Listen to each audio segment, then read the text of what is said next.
Hoje o Saúde em Prática vai tratar de um procedimento utilizado no diagnóstico de infecções, inflamações e tumores, a biópsia. Você confere as indicações, os tipos e como é feito este procedimento agora no Saúde em Prática.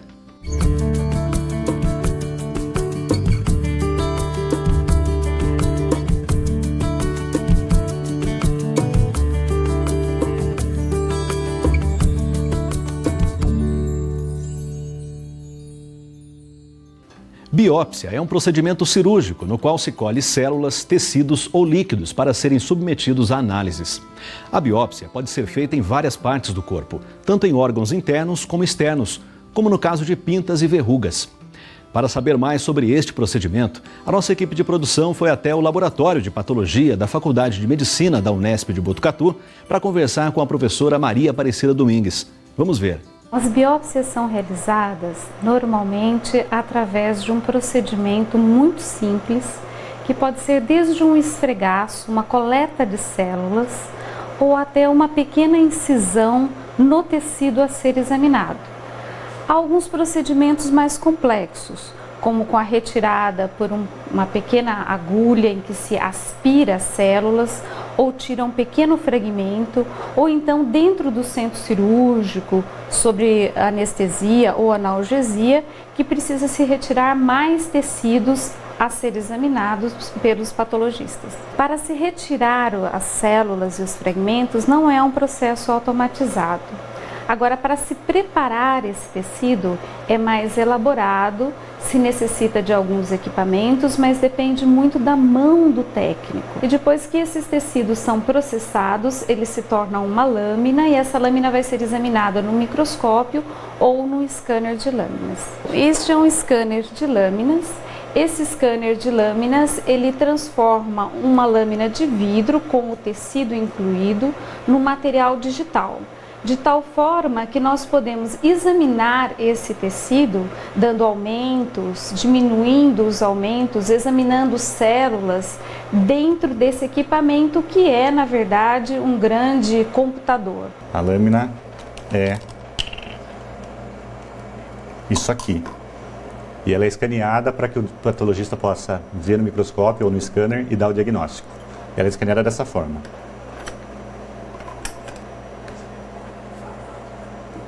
Agora eu vou introduzir ela no scanner.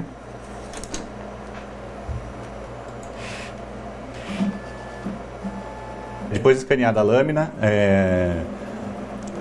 essa lâmina, o arquivo vai para o patologista, que daí avalia e fotografa se for necessário, coloca no laudo, esse laudo vai para o clínico, e o clínico que passa para o paciente o diagnóstico que foi dado pelo patologista. Esses exames eles vêm sendo aprimorados, novas tecnologias incorporadas a esse diagnóstico, de tal maneira que o paciente possa ser então beneficiado com esse laudo realizado pelo patologista. A biópsia é feita para confirmar um diagnóstico clínico inicial. É muito utilizada em quadros inflamatórios, infecciosos e tumorais. No caso de tumores, além do diagnóstico, as biópsias revelam o perfil da doença e orientam sobre a melhor forma de tratamento. As indicações de biópsia são múltiplas.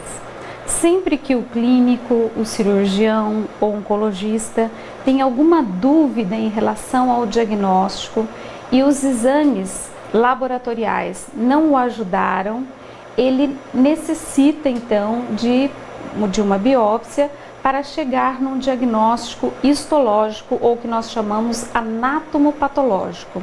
Então, o anatomopatológico ou o citopatológico vai dar ao nosso colega qual é a lesão, qual é a doença a ser tratada de uma maneira mais específica. Nós temos várias maneiras de você examinar os tecidos ou as células. Uma das primeiras maneiras é você fazer o esfregaço, é você fazer um raspado. O maior exemplo disso é o que nós chamamos popularmente de Papa Nicolau, né? Ali é feito um esfregaço.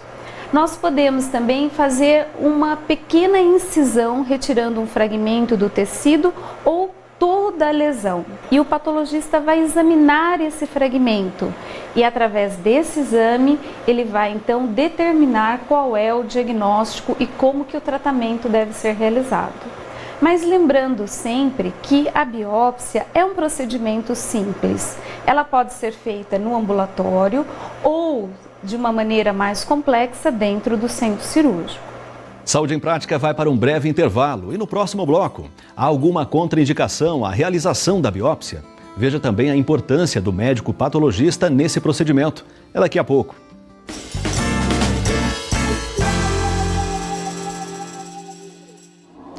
Minha dica para atividade física é a população mudar suas características do dia a dia de vida, deixar o sedentarismo do lado e entrar em uma atividade que realmente se adequa ao seu perfil. Existem a caminhada, outras atividades, mas eu valorizo a prática dentro do meio líquido. A aprendizagem da natação, a prática do polo aquático, o treinamento dos estilos da natação, a própria hidroginástica que atende diferentes faixas etárias e diferentes grupos de pessoa, fazendo com que, com a prática regular de atividade física no seu dia a dia e o controle alimentar, você vai ter uma saúde muito mais de qualidade.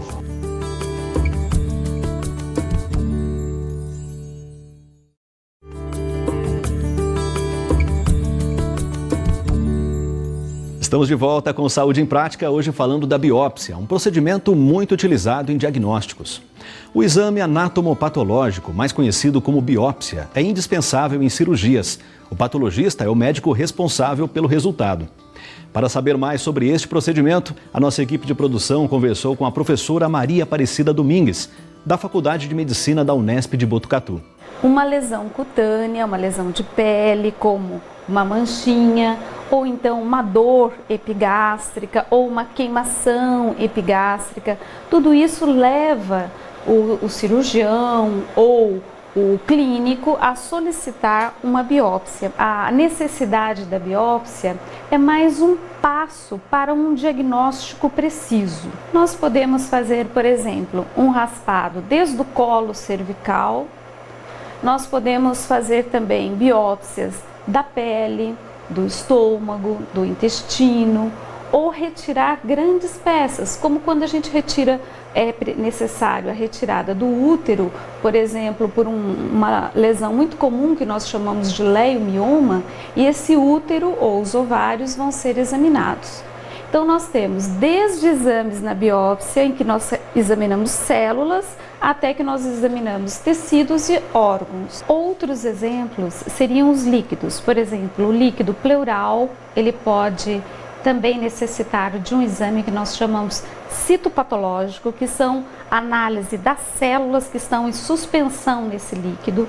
O líquido acítico também é examinado pelo patologista, a urina também é examinada e também quando nós fazemos a punção aspirativa, em que nós colocamos uma agulha, por exemplo, na tireoide, aspiramos as células e vamos examinar célula a célula para dar o diagnóstico de um nódulo tiroidiano ou um nódulo mamário ou um nódulo no subcutâneo ou mesmo uma íngua cervical. Existem alguns tecidos e alguns diagnósticos complexos que necessitam de dias para que esse diagnóstico seja realizado. Porque daí nós precisamos de técnicas complementares que vão nos ajudar a chegar a esse diagnóstico mais preciso. Essas técnicas vão desde exames chamados imunohistoquímica até técnicas moleculares, em que o núcleo da célula, o seu conteúdo é examinado. Então, tudo depende da complexidade do diagnóstico, do tecido e dos diagnósticos diferenciais a serem pensados. Em média, um exame anatomopatológico deve sair em 72 horas. Normalmente, as biópsias são simples, sem necessidade de internação. Mas será que existe por trás desse procedimento alguma contraindicação ou algum risco de complicação? O patologista, ele faz parte de uma equipe médica, né? Então nós temos os nossos colegas que vão indicar e apontar a necessidade daquele exame. Obviamente, quando ele aponta a necessidade do exame, ele já tirou uma história clínica do paciente, ele já sabe se esse exame terá alguma contraindicação ou não. e ele previne o paciente em relação a isso. Então as pessoas não precisam ter medo desse procedimento. Ele é só mais um passo para um diagnóstico mais preciso, assim como o exame de sangue, assim como o exame de urina. O anatomopatológico, apesar da sua complexidade para o patologista examinar, ele é só mais um passo nesse raciocínio diagnóstico.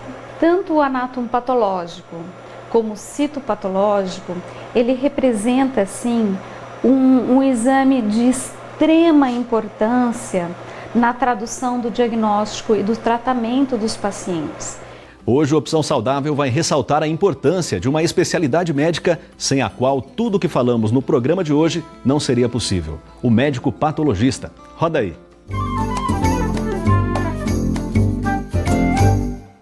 O médico patologista, ele é um especialista fundamental dentro de uma equipe médica, porque ele, junto com os seus colegas, cirurgiões, oncologistas, clínicos, é ele que vai auxiliar e apontar o diagnóstico final desse paciente. Muitas vezes nesse diagnóstico ele traduz parte do estadiamento, prognóstico desses pacientes e como esses pacientes vão ter um tratamento personalizado. Então é uma especialidade de extrema importância e que necessita hoje que seja realmente divulgado para que outros profissionais dentro da área médica partam para esse desafio que é fazer anatomia patológica. Saúde em Prática fica por aqui e você aí de casa pode rever esse programa e todos os já exibidos em nosso site. A gente se encontra na semana que vem. Tchau, tchau!